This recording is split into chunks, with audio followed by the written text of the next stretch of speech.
Assalamualaikum. I am Mohammad Riaz, your biology teacher from Stars Academy, head office, Johar town, Lahore. जैसा कि आपको मालूम है, हमने डाइवर्सिटी अमंग एनिमल्स को पढ़ना शुरू किया है, यानी किंगडम एनिमेलिया की बात है। आपने इनवर्टिब्रेट्स के हवाले से तो पढ़ लिया। अब आप बताइए कि एनिमल किसे कहते। वैसे तो एटमोलॉजी सोल है, लेकिन बायोलॉजिकली एनिमल किसको मानते हो? तो याद रखना, वो ऑर्गेनिज्म जो यूकैरियोटिक होता है, मल्टी सेलुलर होता है, जो मोटाइल होता है, जिसके पास सेल वॉल नहीं होती है, जो इंजेस्टिव हेट्रोट्रॉफ होता है, जो मल्टी सेलुलर एम्ब्रियो से बनता है, उसे एनिमल कहते हैं। एनिमल्स के अंदर आज हम बात करेंगे कोऑर्डेट्स की।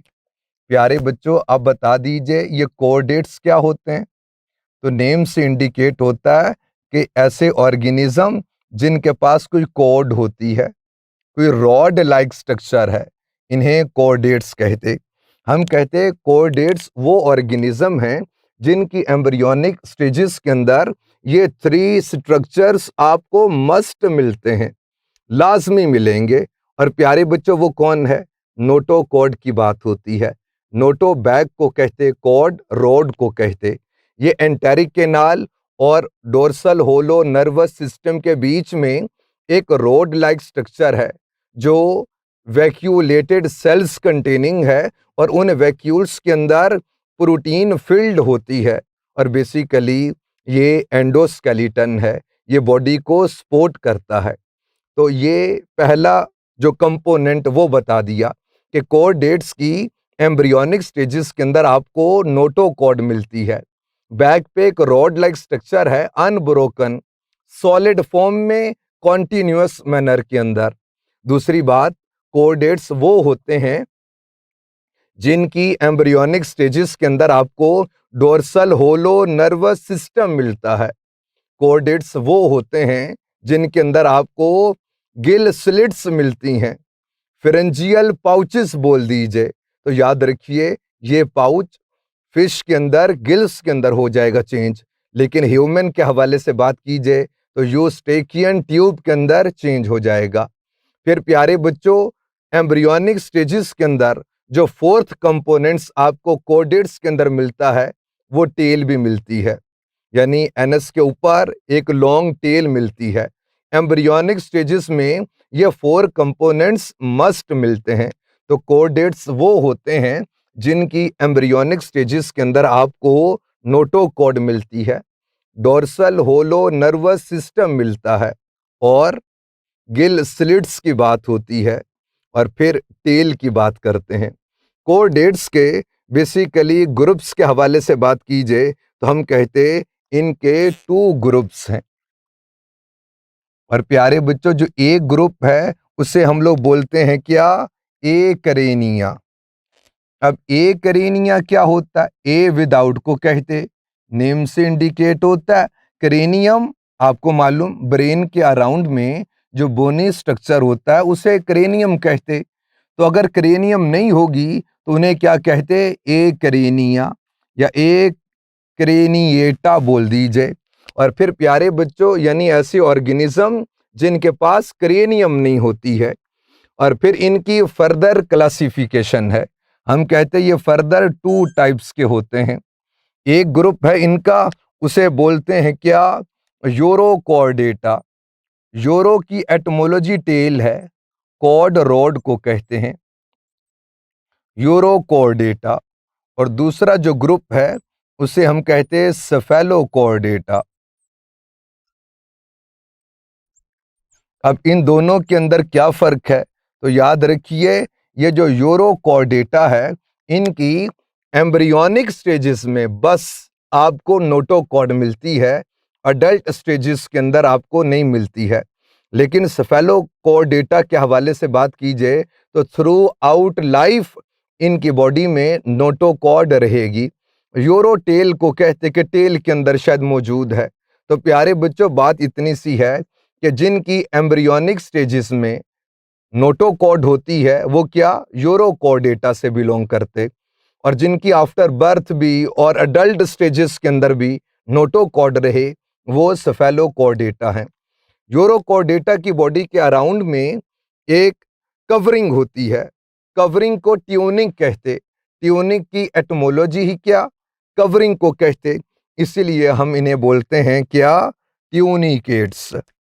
यूरोकॉर्डेटा को हम ट्यूनिकेट्स भी कहते, ट्यूनिक कंटेनिंग। और अब आ जाइए, जो दूसरा ग्रुप है उसके हवाले से बात करेंगे, और उसे हम लोग बोलते हैं क्या, क्रेनिएटा, यानी क्रेनियम कंटेनिंग है, क्रेनिएटा। और क्रेनिएटा के हवाले से बात की जाए, इनकी फर्दर हमने क्लासिफिकेशन कर दी है। आप देखिए, कुछ लेगलेस ऑर्गेनिज्म हैं, यानी पाइसिस की बात होती है। और बोलिए तो किसकी, हम फिश की बात करेंगे। बात है किसकी, फिश की, या आप बोल दीजिए क्या, पाइसिस की बात है। और फिर प्यारे बच्चों जिक्र होता किसका, टेट्रापोडा का। टेट्राफोर को कहते, पोडा फुट को कहते, लेग्स के साथ एसोसिएशन है, तो 4 फुटेड ऑर्गेनिज्म, उन्हें टेट्रापोडा कहते। फिश पाइसिस के हवाले से बात की जाए तो प्यारे बच्चों, इनके फर्दर जो ग्रुप्स हैं वो 3 ग्रुप्स हैं। और वो जो 3 ग्रुप्स के अंदर शामिल वो कौन कौन है, एक तो इसके अंदर शामिल है साइक्लोस्टोमेटा। याद रखिए, साइक्लो सर्कुलर को कहते, और स्टोमा की बात कीजिए तो माउथ को कहते, साइक्लोस्टोमेटा। यानी इनका गोल सा माउथ होता, क्यों, चूंकि जॉ नहीं होते हैं, इसीलिए तो हम इन्हें बोलते हैं कि ये बिलोंग करते हैं किससे, एगनथा से। ए विदाउट को कहते, नथा जॉ को कहते। तो जो जॉ लेस फिश है उसे क्या बोलते, साइक्लोस्टोमेटा। बकिया जो भी है उसे नथा स्टोमेटा बोलते, यानी जॉ कंटेनिंग माउथ होता है उसमें। और प्यारे बच्चों, फिर स्केलेटन की बेस पर भी क्लासिफिकेशन है। अगर तो कार्टिलेज कंटेनिंग है तो आप बोल दीजिए कॉन्ड्रिक थाइस। कॉन्ड्रो आपको मालूम है कार्टिलेज को कहते, और ये जो थाइस का वर्ड है फिश के लिए इस्तेमाल होता है। फिर बात कीजिए तो जिनका बोनी एंडोस्केलेटन होता है उसे ऑस्टिक थाइस कहते। अब इनके हवाले से जो हमने बातें पढ़नी हैं वो देख लीजिए। यानी सबसे पहले मैं आपको इनके हवाले से जो बातें बताऊंगा वो कुछ इस तरह से हैं कि बॉडी के हवाले से बात होगी, यानी बात करनी हमने इनकी बॉडी की, और फिर बात करेंगे इनके अंदर जो स्केल्स होते हैं वो किस टाइप के होते हैं। फिर इनका जो माउथ है उसके हवाले से बात कर लेंगे। फिर डाइजेस्टिव सिस्टम की बात होगी। डाइजेस्टिव सिस्टम के बाद फिर हम एक्सक्रीटरी सिस्टम की बात करेंगे। एक्सक्रीटरी सिस्टम के बाद फिर बात करेंगे किसकी, रेस्पिरेटरी सिस्टम की। रेस्पिरेटरी सिस्टम के बाद फिर बात बतानी है आपको किसकी, सर्कुलेटरी सिस्टम की। और ब्लड सर्कुलेटरी सिस्टम की बात होगी। और फिर आखिर में रिप्रोडक्शन के हवाले से या रिप्रोडक्टिव सिस्टम के हवाले से बात होगी। अब आ जाइए, सबसे पहले बॉडी के हवाले से बात करेंगे। ये जो साइक्लोस्टोमेटा है, हम कहते हैं इनकी बॉडी ईल लाइक है। ईल वैसे एक फिश भी है, तो याद रखिए वर्म की तरह की बॉडी है, यानी बिल्कुल स्मूथ होती है, कोई आउटग्रोथ इस एज सच नहीं मिलती है। तो ये साइक्लोस्टोमेटा की बॉडी है ईल लाइक। कॉन्ड्रिक थाइस की बात कीजिए, फ्यूसिफॉर्म बोल दीजिए, स्पिंडल शेप्ड बॉडी होती है। ऑस्टिक थाइस की बॉडी कैसी है, स्पिंडल शेप्ड है। स्पिंडल शेप्ड बॉडी क्या होती है, ऐसी बॉडी जो दोनों एंड से पॉइंटेड होती है, सेंटर में से थिक होती है, उसे स्पिंडल शेप्ड बॉडी कहते। इसका फायदा क्या होगा, वो जो वाटर की वजह से फ्रिक्शन होगी, रेजिस्टेंस होगी, वो मिनिमम हो जाएगी। तो प्यारे बच्चों, ये तो इनकी बॉडी के हवाले से बता दिया। अब स्केल के हवाले से बात की जाए तो साइक्लोस्टोमेटा पे कोई भी हार्ड आउटग्रोथ सी नहीं मिलेगी, यानी ये बेसिकली एक्सोस्केलेटन है। हम कहते हैं साइक्लोस्टोमेटा में नहीं होता, ईल लाइक वर्म की तरह की बॉडी है, कोई आउटग्रोथ सी नहीं मिलती है। कॉन्ड्रिक थाइस के अंदर जो स्केल्स होते हैं वो फ्लैट से होते हैं, उन्हें प्लेकॉइड कहते, प्लेन से है, फ्लैट होते। ऑस्टिक थाइस की बात की जाए तो आपको यहाँ पर गेनॉइड स्केल यानी बहुत ब्राइट होते हैं वो, गेनॉइड की एटमोलॉजी ही ब्राइट है, ब्राइट स्केल्स मिलते हैं। साइक्लॉइड सर्कुलर स्केल्स मिलते हैं। फिर टीनॉइड कोम की तरह के, कंघी की तरह के स्केल्स भी यहाँ पर मिलते हैं। यानी कौन से? साइक्लॉइड हैं, टीनॉइड हैं और बताइए इसके अंदर तो प्लेकॉइड हैं, गेनॉइड हैं, साइक्लॉइड हैं, टीनॉइड स्केल्स आपको ऑस्टिक थाइस के अंदर मिलते हैं। माउथ के हवाले से बात की जाए तो साइक्लोस्टोमेटा, इनका जो माउथ होता है वो बॉडी के लोअर सरफेस से आ रहा होता है, वेंट्रल माउथ होता है। और प्यारे बच्चों, मैं टीथ की बात नहीं बता रहा, मैं कह रहा हूं जॉ, इनके पास जॉ ही नहीं होते, और टीथ ना हो और फिर जॉ भी नहीं है तो बड़ा इनका सेक्टोरियल टाइप ऑफ माउथ होता है, jaw less sectoral type of mouth होता है। कॉन्ड्रिक थाइस, ऑस्टिक थाइस के हवाले से बात की जाए तो इनका माउथ टर्मिनल होता है, बिल्कुल एंड पे। डाइजेस्टिव सिस्टम के हवाले से बात की जाए सभी में होता है, लेकिन याद रखिए साइक्लोस्टोमेटा के अंदर आपको स्टमक नहीं मिलता है, और स्टमक का जो काम है वो क्या? डिसकंटिन्यूअस फीडिंग को पॉसिबल करता है। साइक्लोस्टोमेटा में चूंकि स्टमक नहीं है तो कॉन्टिन्यूअस फैशन के अंदर फीडिंग होती है, कि जो डाइजेशन हो गई, एब्जॉर्प्शन हो गई और बकिया फीसिस की सूरत में इलिमिनेट हो जाएगा।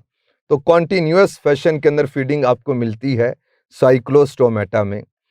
कॉन्ड्रिक थाइस, ऑस्टिक थाइस के हवाले से बात की जाए तो इनके अंदर आपको जे शेप्ड स्टमक मिलता है।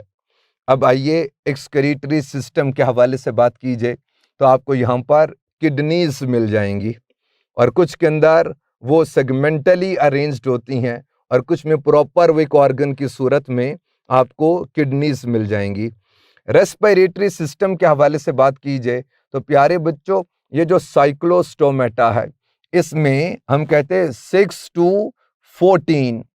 6 to 14 पेयर्स ऑफ गिल्स मिलते हैं। कॉन्ड्रिक थाइस के हवाले से बात की जाए 5 to 7 पेयर्स ऑफ गिल्स मिलते हैं। ऑस्टिक थाइस के हवाले से खास बात जो याद रखनी है कि गिल्स तो होते लेकिन बोनी आर्क उनको सपोर्ट करेगी। भाई बोनी स्केलेटन होता ही इनका, तो बोनी आर्क उसको सपोर्ट कर रही होती है। और याद रखिए इनके गिल्स के ऊपर स्किन में जो स्पेस सी होती है उसके ऊपर अपर कुलम होता है। तो इन तीनों में से अपर कुलम कंटेनिंग कौन होता है? ऑस्टिक थाइस है। चूंकि यहां पर स्केलेटन के हवाले से लिखा नहीं तो आप बता दीजिए। साइक्लोस्टोमेटा के स्केलेटन की बात कीजिए कार्टिलेजिनस होता है। कॉन्ड्रिक थाइस का स्केलेटन कार्टिलेजिनस होता है। ऑस्टिक थाइस का स्केलेटन ओस्टियो नेम से इंडिकेट होता है, मेनली बोनी स्केलेटन होता है। सर्कुलेटरी सिस्टम के हवाले से बात करेंगे। याद रखना ये जो साइक्लोस्टोमेटा है इसके अंदर आपको 1 चैम्बर्ड हार्ट मिलता है, 1 ऑरिकल, वेंट्रिकल की बात ही नहीं है। कॉन्ड्रिक थाइस, ऑस्टिक थाइस की बात की जाए तो इसमें 2 चैम्बर्ड हार्ट मिलता है, यानी एट्रियम भी मिलता है, वेंट्रिकल भी मिलता है। ऑरिकल और वेंट्रिकल कंटेनिंग 2 चैम्बर्ड हार्ट आपको इनके अंदर मिलता है। रिप्रोडक्टिव सिस्टम की बात की जाए तो साइक्लोस्टोमेटा के अंदर आपको सेपरेट सेक्सेस भी मिलेंगी और हर्माफ्रोडाइट भी मिलता है। कॉन्ड्रिक थाइस, ऑस्टिक थाइस के हवाले से बात की जाए तो हम कहते हैं सेपरेट सेक्सेस होती हैं। और फिर प्यारे बच्चों ऑस्टिक थाइस के हवाले से बात की जाए ओवी पैरस भी होती हैं, वीवी पैरस के हवाले से भी लिखा गया है। और कुछ खास बातें जो ऑस्टिक थाइस के हवाले से हैं, एक तो बता दिया अपर कुलम को याद रखना अपने, और दूसरी बात जो खास ऑस्टिक थाइस से एसोसिएटेड वो स्विम ब्लैडर है। याद रखिए, इनकी बॉडी में एक ऐसा ब्लैडर सैक लाइक स्ट्रक्चर होता है। जब उसमें गैसेस फिल हो जाएंगी तो उस फिश की डेंसिटी वाटर की डेंसिटी से कम हो जाएगी, तो ये विदाउट एनी एफर्ट ये अपवर्ड ग्लाइड करना शुरू हो जाएगी, अपवर्ड मूव करना शुरू हो जाएगी। इसे बायोंसी बोलते हैं। तो प्यारे बच्चों, स्विम ब्लैडर कंटेनिंग कौन है? ऑस्टिक थाइज होती हैं। और फिर आखिर में जो सर्कुलेटरी सिस्टम, उसके हवाले से आपको बता रहा हूं, ऑस्टिक थाइज के जो रेड ब्लड सेल्स होते वो न्यूक्लिएटेड हैं। मैं फिर बता रहा हूं, ऑस्टिक थाइज में जो रेड ब्लड सेल्स होते हैं वो न्यूक्लिएटेड होते हैं। इतनी बात क्लियर हो गई। अब आइए बात करेंगे टेट्रापोडा की। और टेट्रापोडा के हवाले से बात की जाए तो प्यारे बच्चों, इनके अंदर सबसे पहले हम लोग बात करेंगे किन की? एम्फीबियन की। याद रखिए, एम्फीबियन, एम्फीबिया की बात करेंगे। और ये एम्फीबिया की बात की जाए तो एम्फी की एटमोलॉजी है डुअल, यानी इनकी लाइफ डुअल होती है। इनको वाटर भी रिक्वायर होता है, टेरेस्ट्रियल एनवायरनमेंट पर भी आ गए, इसलिए इनका नाम रखा है एम्फीबिया या एम्फीबियन। तो मुझे आपसे पूछना, ये जो हम ह्यूमन हैं, हम भी तो वाटर में स्विमिंग कर रहे होते हैं, तो क्या हम भी एम्फीबियन हैं? तो याद रखिए, नहीं। रूल ये है, जिनको रिप्रोडक्शन के लिए वाटर मस्ट रिक्वायर होता है, यानी बेसिकली इनमें एक्सटर्नल फर्टिलाइजेशन होती है। और वो आपको मालूम, एक्वेटिक एनवायरनमेंट के अंदर वाटर सपोर्ट करता है। क्यों? यह आपने इंपॉर्टेंस ऑफ वाटर के अंदर पढ़ लिया, वाटर की जो कैरेक्टरिस्टिक्स उसके अंदर पढ़ लिया। तो चूंकि ये लैंड पर तो आ गए, टेरेस्ट्रियल एनवायरनमेंट पर तो आ गए, लेकिन याद रखिए, रिप्रोडक्शन के लिए वाटर मस्ट रिक्वायर होता है। वाटर में जाना उसकी वजह से एम्फीबियन नहीं हो जाएंगे। जिनको रिप्रोडक्शन के लिए वाटर मस्ट रिक्वायर होता है वो एम्फीबियंस हैं। तो प्यारे बच्चों, सबसे पहले स्किन की बात करें। चूंकि एम्फीबियन के एंसेस्टर हैं फिश, तो कुछ उस तरह की स्किन है। एम्फीबियन की स्किन होती है मॉइस्ट होती है। फिर इनकी स्किन में क्रोमोफोर्स ऐसे सेल्स होते हैं जो पिगमेंट्स कंटेनिंग हैं। फिर इनकी स्किन के अंदर कुछ ग्लैंड्स होते हैं जो पॉइजनस हैं। और एम्फीबिया की बात की जाए, कुछ ऐसे ऑर्गेनिज्म हैं जिनके पास लेग्स होती हैं, कुछ लेगलेस ऑर्गेनिज्म हैं, कुछ के पास टेल होती है, कुछ टेल लेस ऑर्गेनिज्म हैं। अब रेस्पिरेशन के हवाले से बात की जाए तो प्यारे बच्चों, एम्ब्रियोनिक स्टेजेस में इनके पास गिल्स होते हैं और अडल्ट स्टेज के अंदर इनके पास लंग्स होते हैं। तो एम्ब्रियोनिक स्टेजेस में, लार्वल स्टेजेस कहना चाहिए, लार्वल स्टेजेस के अंदर इनके पास गिल्स होते हैं, उनके थ्रू गैसियस एक्सचेंज होता है। लेकिन जो अडल्ट एम्फीबियंस हैं उनके पास लंग्स होते हैं। फिर हम बात करेंगे किसकी? एक्सक्रीटरी सिस्टम की। इसके हवाले से बात की जाए तो हम कहते इनके पास किडनीज होती हैं। फिर रेस्पिरेटरी सिस्टम की बात हो गई, एक्सक्रीटरी सिस्टम की बात हो गई। डाइजेशन के लिए ट्यूब टाइप डाइजेस्टिव सिस्टम होता है, one opening for ingestion and the other for egestion. उसे क्लोएकल ओपनिंग भी कहते। क्लोएका की एटमोलॉजी है टू वॉश आउट। हम कहते एक ही ओपनिंग जहां से यूरिन की एक्सक्रीशन भी होती हो और फीसिस की इजेशन भी होती हो, उसे क्लोएकल अपर्चर कहते। उस डक्ट को क्लोएका कहते। फिर एम्फीबियन का जो सर्कुलेटरी सिस्टम, इसके हवाले से बात की जाए तो प्यारे बच्चों, अगर आप साइक्लोस्टोमेटा के हवाले से बात की जाए तो इसमें वन चैम्बर्ड हार्ट होता है। लेकिन अगर आप कॉन्ड्रिक थाइस के हवाले से बात कीजिए तो हम कहते इसमें टू चैम्बर्ड हार्ट होता है।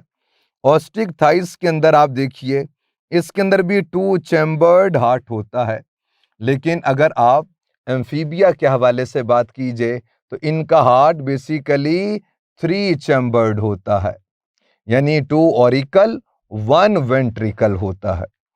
और फिर प्यारे बच्चों, ये जो एम्फीबियन की बात कीजिए, या अगर आप इन फिश के हवाले से, पाइसिस के हवाले से बात कीजिए, ये सारे कोल्ड ब्लडेड ऑर्गेनिज्म हैं।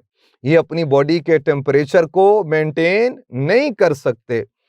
इसीलिए एम्फीबियन के हवाले से बात की जाए तो विंटर स्लीप इनके अंदर होती है, उसे हाइबरनेशन कहते।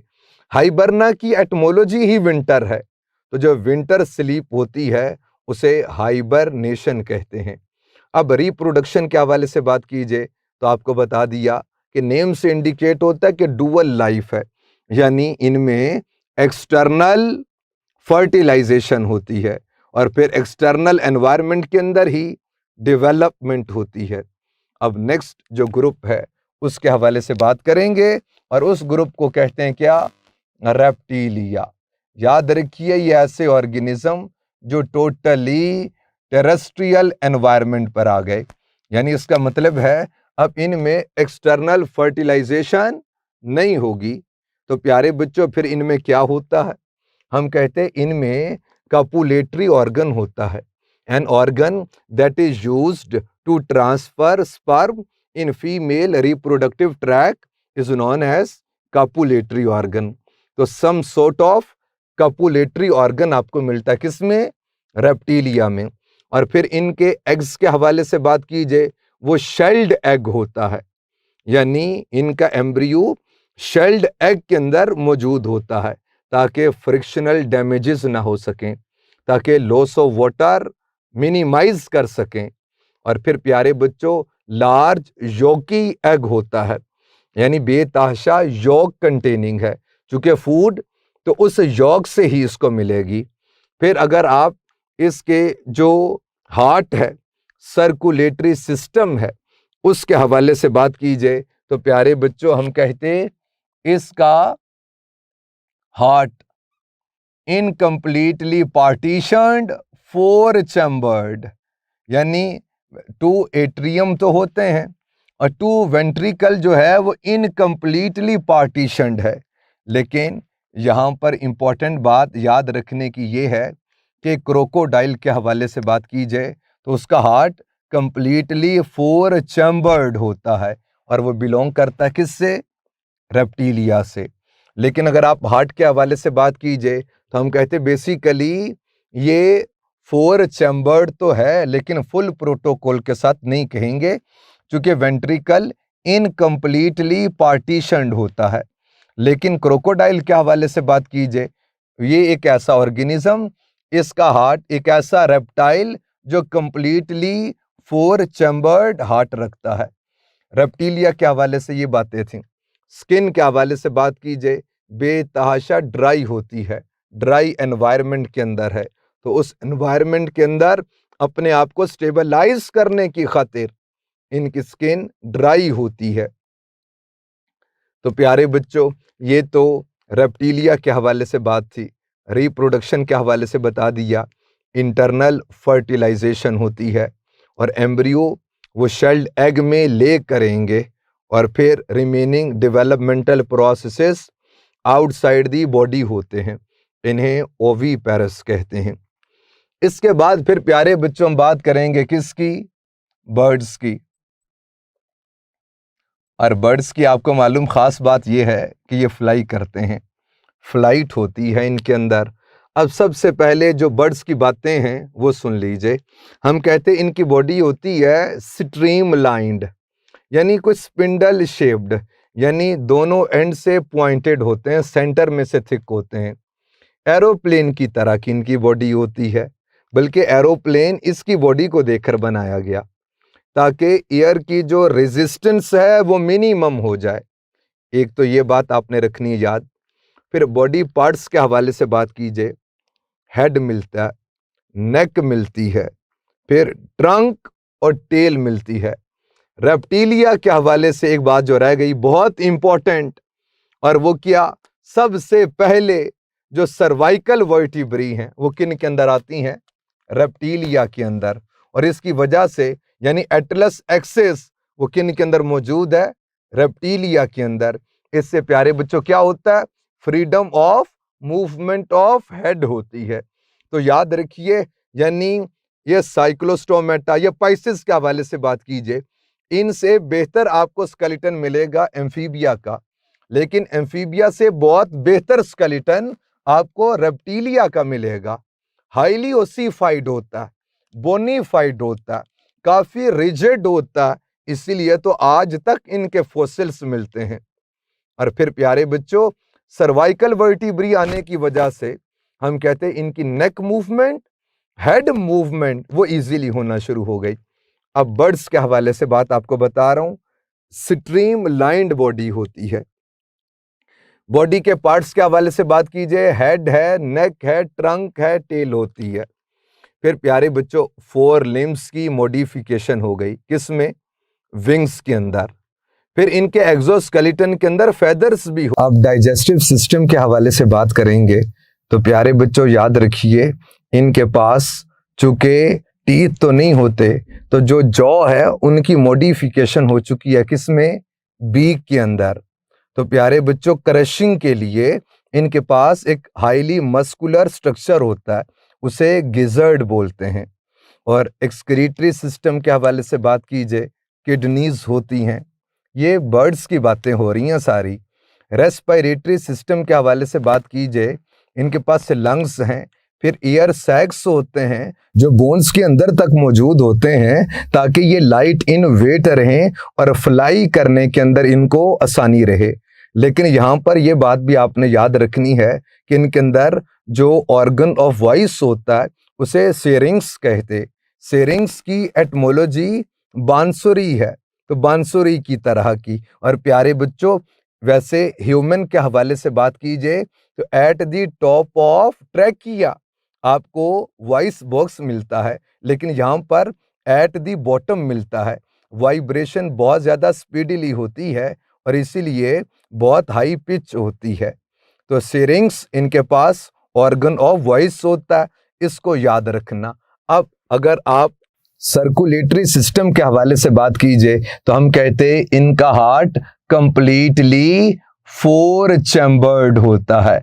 और रेप्टाइल के हवाले से आपको बताया था, जो क्रोकोडाइल है उसका हार्ट कंप्लीटली 4 चैम्बर्ड है।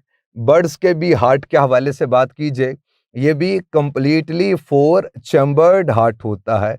और याद रखना, इसमें जो एओर्टिक आर्क है वो राइट एओर्टिक आर्क होती है, लेकिन मैमल्स के हवाले से बात करेंगे तो लेफ्ट एओर्टिक आर्क होती है, इसको भी याद रखना आपने। रिप्रोडक्शन के हवाले से बात कीजिए तो सेक्सेस सेपरेट होती हैं, इंटरनल फर्टिलाइजेशन होती है, एम्ब्रियो शेल्ड एग में होता है और उस एग में बेतहाशा यॉक होती है जो एज अ फूड यूज हो जाएगी। फिर प्यारे बच्चों, कुछ बर्ड्स ऐसे भी हैं जिनमें फ्लाइट की एबिलिटी नहीं होती है, उन्हें फ्लाइटलेस बर्ड्स कहते हैं। एक्सक्रीटरी सिस्टम के हवाले से आपको बताना है कि इनकी एक्सक्रीशन सेमी सॉलिड फॉर्म के अंदर होती है और इनके पास ब्लैडर नहीं होता है। अब आइए बात करेंगे मैमल्स की। कोडेटा में जो लास्ट ग्रुप है, और बल्कि जो एम्फीबियन से फिर इसी तरह से ये जो वर्टिब्रेटा के हवाले से आप बात करते हैं, तो लास्ट में हम लोग जिक्र करते हैं किसका? मैमल्स का। याद रखिए, मैमल्स की एटमोलॉजी मेमोरी से है, ब्रेस्ट को कहते। तो हम कहते इनके पास मेमोरी ग्लैंड्स होते हैं, तो इसीलिए हम इन्हें मैमल्स बोलते। प्यारे बच्चों, ये जो रैट है ये भी मैमल है। क्यों? क्योंकि मेमोरी ग्लैंड्स कंटेनिंग है, मिल्क प्रोड्यूसिंग ग्लैंड्स होते हैं, इसीलिए कौन है? मैमल्स। तो ममेलिया के हवाले से अब हम बात करेंगे। और प्यारे बच्चों, सबसे पहले इनकी जो कैरेक्टरिस्टिक्स हैं आप उन्हें देख लीजिए, फिर फर्दर कुछ इनसे जो एसोसिएटेड ग्रुप्स हैं उनके हवाले से बात करेंगे। मैमल्स वो होते हैं जिनकी बॉडी पे हेयर होते हैं। फिर प्यारे बच्चों, मैमल्स के हवाले से बात कीजिए, इनके ईयर में 3 बोन्स होती हैं, इंकस, मेलियस, स्टेपीज। फिर प्यारे बच्चों, इनके स्कल के हवाले से बात कीजिए, हम कहते ओनली 1 मूवेबल बोन होती है, लोअर जॉ, और उसे आप क्या बोलते? मैंडिबल कहते। ये मूवेबल है, बकिया ऊपर सारा स्कल और उसकी बोन्स स्टैटिक होती हैं। फिर टीथ के हवाले से बात कीजिए तो 2 सेट ऑफ टीथ होते हैं, एक मिल्क टीथ, फिर परमानेंट टीथ की बात करते हैं। फिर रेस्पिरेटरी सिस्टम के हवाले से बात कीजिए, इनके पास जो ऑर्गन ऑफ वॉइस होता है उसे लेरिंग्स बोलते हैं, यानी कार्टिलेजिनस बॉक्स होता है, वॉइस बॉक्स भी बोलते, और उसमें वोकल कॉर्ड्स, उनकी वाइब्रेशन से साउंड प्रोड्यूस होती है, और उस साउंड को वॉइस में, अल्फाज में जो बदलता है वो कौन है? वो टंग के डिफरेंट एंगल्स हैं, वो टीथ है, वो लिप्स के डिफरेंट एंगल्स हैं जो उस आवाज़ को अल्फाज के अंदर बदल देगा। फिर मैमल्स वो होते हैं जिनके पास मेमोरी ग्लैंड्स होते हैं, यानी इनकी फीमेल मिल्क प्रोड्यूसिंग होती हैं। ममेलिया का हार्ट भी 4 चैम्बर्ड होता है, और याद ये रखना है कि लेफ्ट एओर्टिक आर्क होती है। फिर प्यारे बच्चों, मैमल्स के हवाले से और इनके ब्लड के हवाले से बात कीजिए तो इनके red blood cells without nucleus होते हैं। और आप बताइए, मैमल्स ये वार्म ब्लडेड ऑर्गेनिज्म हैं कि कोल्ड ब्लडेड? हम कहते मेजॉरिटी चूँकि अपनी बॉडी के टेम्परेचर को मेंटेन कर सकती है, तो हम कहते ये वार्म ब्लडेड ऑर्गेनिज्म। बर्ड्स के हवाले से बात कीजिए, ये भी वार्म ब्लडेड ऑर्गेनिज्म होते। रेप्टिलिया, एम्फीबिया, पाइसिस की बात कीजिए तो ये कोल्ड ब्लडेड ऑर्गेनिज्म। और एक ख़ास बात जो आपने ममेलिया के हवाले से रखनी है याद, वो डायाफ्राम है, वो इनसे ही एसोसिएटेड। डाया 2 को कहते, फ्राम फेंस को कहते, पार्टीशन को कहते। तो हम कहते ये स्केलेटल मस्कुलर शीट होती है that divides the body into 2। Upper part is known as thorax, lower part is known as abdomen. अब ममेलिया के हवाले से बात कीजिए तो इनके कुछ फर्दर ग्रुप्स आपको मिलते हैं, और प्यारे बच्चों उन ग्रुप्स के हवाले से बात करेंगे। सबसे पहले हम बात करेंगे किन की? प्रोटोथेरिया की। याद रखिए, प्रोटो फर्स्ट को कहते, और थेरिया बीस्ट को कहते, वहशी को कहते, यानी एनिमल्स के साथ एसोसिएट किया, प्रोटो फर्स्ट को कहते। और याद रखना, इन्हीं को हम लोग कहते हैं क्या? मोनोट्रीम्स। याद रखिए, मोनो 1 को कहते, ट्रीम्स होल को कहते। तो बॉडी में चूंकि एक ही होल होता है जहां से यूरिन की एक्सक्रीशन भी होती है और फीसिस की इजेशन भी होती है, यानी क्लोएका कंटेनिंग है। एनस में और क्लोएकल अपर्चर में क्या फर्क है? याद रखिए, एनस तो एक ऐसी ओपनिंग है, एक ऐसा पोर है, होल है, जहां से सिर्फ फीसिस की इजेशन होती है।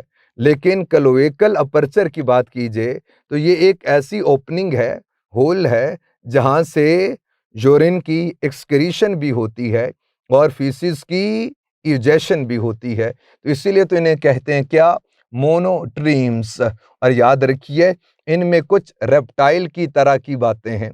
यही तो एवोल्यूशन की खूबसूरती है कि इन दोनों के बीच में कुछ तो ऐसा हो कि कुछ बातें उसकी पहले वाले ग्रुप से मैच होती हों। तो रेप्टाइल की तरह की बातें प्रोटोथेरिया में क्या है? तो याद रखना बेटे, इनके अंदर क्लोएका होता है, एक डक्ट है, और फिर कॉमन ओपनिंग क्लोएकल अपर्चर होती है। अब आप बताइए, इन प्रोटोथेरिया में मैमल लाइक बात क्या है? तो वही बात है कि इनके अंदर मेमोरी ग्लैंड्स होते हैं। अब जो इससे दूसरा जो ग्रुप है उसके हवाले से बात करेंगे, उसे कहते मेटाथेरिया। मेटा चेंज्ड को कहते, थेरिया बीस्ट को कहते। जो इनसे चेंज्ड हैं, मेटाथेरिया या आफ्टर प्रोटोथेरिया जो होते, उन्हें मेटाथेरिया बोलते। और याद रखना, इन्हें कहते मार्सुपियल मैमल्स। प्यारे बच्चों, आपको पता है मार्सुपियम क्या होती है? मार्सुपियल मैमल्स कहते। मार्सुपियम क्या होती है? तो याद रखिए, इसकी एटमोलॉजी है पाउच। जैसे कैंगरू के हवाले से बात कीजिए, केओला के हवाले से बात कीजिए, अपोसम के हवाले से बात कीजिए, तो इनके बॉडी के बाहर की तरफ एक सैक लाइक स्ट्रक्चर है।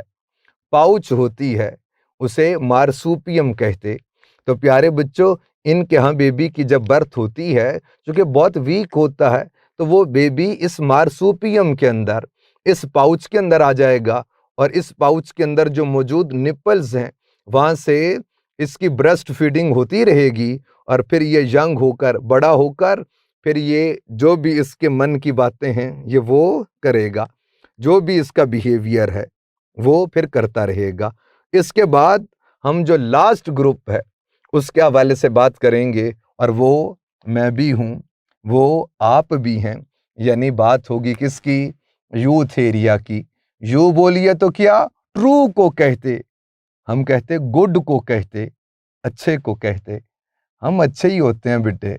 और थेरिया की बात कीजिए, बीस्ट, हम ऐसे अच्छे वाले एनिमल्स हैं, इसका मतलब ये है। और याद रखना, इन्हें हम लोग कहते प्लेसेंटल मैमल्स हैं। इनमें इंटरनल फर्टिलाइजेशन होती है, इंटरनल ही डेवलपमेंट होती है। ये प्लेसेंटा कंटेनिंग है। प्लेसेंटा की एटमोलॉजी फ्लैट है, चूंकि फ्लैट सा स्ट्रक्चर होता है, और बर्थ के बाद भी ये जब बॉडी से बाहर आता है तो बिल्कुल फ्लैट स्ट्रक्चर होता है। इसीलिए हम इसे बोलते हैं क्या? प्लेसेंटल मैमल्स बोलते हैं। और प्यारे बच्चों, इनमें नरिशमेंट एम्ब्रियोनिक स्टेजेस में प्लेसेंटा के थ्रू होती है, और ये बहुत ज़्यादा अपने बेबीज़ की केयर करते हैं। तो ये तो आपको कोर डेटा के हवाले से बता दिया। और फिर प्यारे बच्चों, क्लासिफिकेशन में जो कुछ और हल्की हल्की सी कुछ बातें हैं वो देख लीजिए। यानी साइक्लोस्टोमेटा को तो बोल दिया था, एग न था, यानी जॉ लेस है। Chondrichthyes, Osteichthyes, Amphibia, Reptilia, birds, mammals के हवाले से बात की जाए, इन्हें बोलते हैं क्या? नाथास्टोमेटा। नौथा किसे कहते? जॉ को कहते। स्टोमा माउथ को कहते। इनके माउथ में जॉ होते हैं। एक बात तो ये हो गई। फिर प्यारे बच्चों, क्लासिफिकेशन ऐसे भी है कि कुछ एन एमनियोटा हैं, कुछ एमनियोटा होते हैं, यानी जिनमें एक्स्ट्रा एम्ब्रियोनिक लेयर्स नहीं होती हैं वो एन एमनियोटा हैं, और जिनमें एक्स्ट्रा एम्ब्रियोनिक लेयर्स बने, एम्ब्रियो के अराउंड में कुछ लेयर्स बने, उन्हें एमनियोटा कहते। प्यारे बच्चों, जिनमें एक्सटर्नल फर्टिलाइजेशन होती है वो कौन है? An Amniota. यानी अगर आप पाइसिस की बात कीजिए, एम्फीबिया की बात कीजिए, तो ये क्या है? एन एमनियोटा हैं। रेप्टिलिया, बर्ड्स, मैमल्स की बात की जाए तो ये एमनियोटा में आते हैं। इनमें एक्स्ट्रा एम्ब्रियोनिक लेयर्स मिलती हैं, एमनियन, कोरियन, एलेंटोइस, ये आपको लेयर्स मिलती हैं। अब आ जाइए, ये सारा किंगडम एनिमेलिया, उसके हवाले से बातें हो गई। बस अब कुछ बातें हम लोग करेंगे किसके हवाले से? हेमिकॉर्डेटा के हवाले से। याद रखिए, हेमी हाफ को कहते, कॉर्ड रोड को कहते, हेमिकॉर्डेटा है। हेमिकॉर्डेटा के अंदर कॉर्डेट्स की तरह की बातें क्या हैं? तो याद रखिए, ये जो कॉर्डेट्स होते हैं ये भी ड्यूटीरोस्टोम्स हैं, और हेमिकॉर्डेटा की बात कीजिए ये भी ड्यूटीरोस्टोम्स होते हैं। यानी इसका मतलब ये है कि इन दोनों में जो ब्लास्टोपोर लिप की फॉर्मेशन होती है, वहाँ से दोनों में एनस की फॉर्मेशन होती है, फिर दोनों में रेडियल क्लीवेज होती है। तो ये और बहुत सारी बातें जो ड्यूटीरोस्टोम्स के अंदर पढ़ते हैं, ये दोनों ड्यूटीरोस्टोम्स हैं। लेकिन हेमिकॉर्डेटा के हवाले से कुछ ऐसी बातें हैं जो कॉर्डेटा की तरह की नहीं है। फॉर एग्जांपल, इनकी बॉडी के हवाले से बात की जाए तो हम कहते हैं इनकी बॉडी के 3 पार्ट्स हैं। प्रोबॉसिस होता है, कोलर है, ट्रंक के हवाले से बात होती है। अब इनकी जो करेक्टरिस्टिक्स वो बता रहा हूँ आपको, और आपने याद रखना है। फिर अगर आप इनकी बॉडी कैविटी के हवाले से बात कीजिए तो वो सीलोम होगी। कोर्डेटा के अंदर भी ऐसे ही है, और हर पार्ट के साथ उस सीलोम की एसोसिएशन है। यानी प्रोबॉसिस के हवाले से और कोलर और ट्रंक के हवाले से। फिर प्यारे बच्चों, रेस्पिरेटरी सिस्टम के हवाले से बात कीजिए तो गिल स्लिट्स होती हैं जो डोर्सल रो की सूरत के अंदर मौजूद होती हैं। डाइजेस्टिव सिस्टम स्ट्रेट होता। फिर प्यारे बच्चों हम लोग बात करेंगे एक्सक्रीटरी सिस्टम की, तो हम कहते हैं सिंगल ग्लोमेरुलस होता है। सर्कुलेटरी सिस्टम के हवाले से बात कीजिए, median dorsal, median ventral blood vessel होती है। तो ये जो सारी बातें आपको एनिमेलिया के हवाले से बता दी, जो फाइलम पोरीफेरा से बात शुरू होती है और वो बात ममेलिया पे जाके रुकती है। ये सारा किंगडम समराइज्ड फॉर्म में आपको बता दिया। अगर आप इसको अच्छे से सुन लीजिए तो इसमें से जो एक आधा एमसीक्यू आएगा वो भी इंशाअल्लाह ताला आपका सॉल्व हो जाएगा। इसे पढ़ लीजिएगा, कोई बात ना समझ आए पूछ लीजिएगा। अल्लाह हाफिज।